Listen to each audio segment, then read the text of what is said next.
Thì đã vặt nồng này.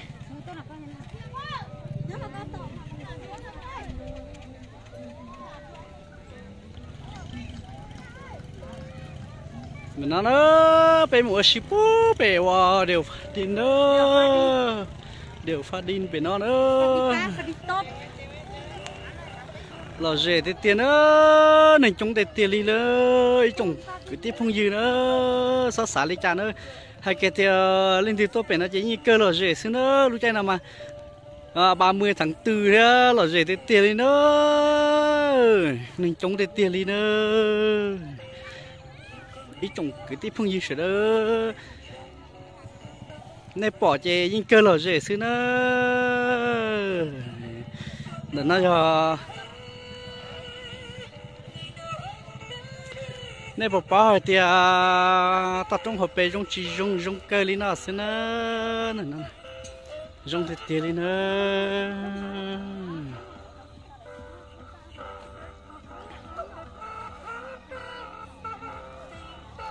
nên sai sai ta trong hộp bê nên chúng bảo lý nó xin nữa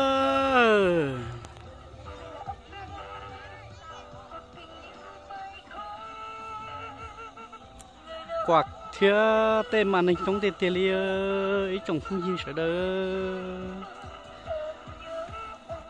ta trong hộp bê là rong họ nên chúng là rong washi là rong mua lồng cao là rong đặt sữa là bé mua washi là rẻ sữa lồng cao mà chúng thể tiền li nữa chị lồng cao lò thế lồng cao chốt chí theo ngô nhãn la theo không có mông theo bút chọc bút giả cho chúng đi nữa không nào nên cho sẽ biết mua sổ sạch theo sổ nó là gì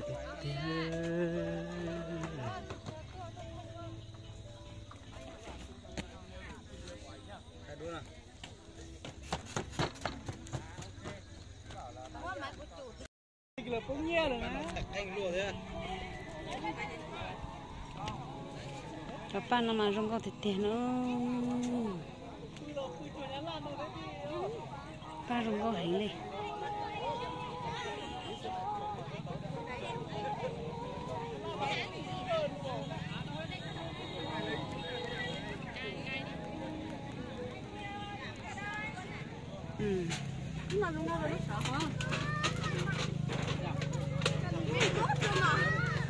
ôi, đẹp. Cảnh đẹp thật. Rồi.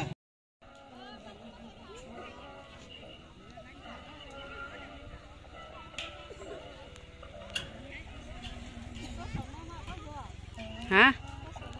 Ồ.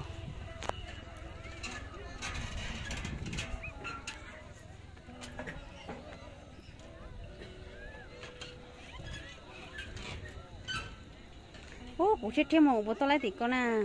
Em cũng nhớ từ thay con à. Sản đó lấy gì em nó nhắn lại lấy từ pu sản là có ít tiền mà tôi nè.